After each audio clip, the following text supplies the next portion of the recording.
So here we have a 1997 American Standard Odyssey heat pump. The model number is TWA090A300BC. Serial number is M313YW7AH. Made in July of 1997.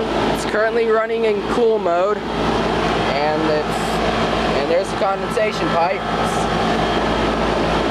It is hooked up to power. I mean, it's running, but it is hooked up to power. I mean, if it's running but it's not hooked up to power, something can be seriously wrong with the universe. But that's kind of just reassuring to know that it's hooked up to power. So it should in fact be running.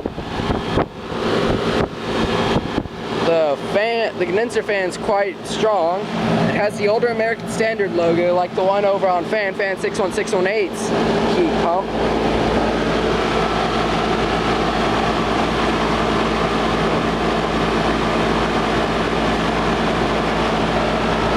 Here's an interesting warning label.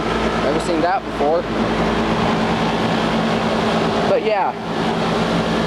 A 1997 American Standard Odyssey heat pump that is running. Over and out.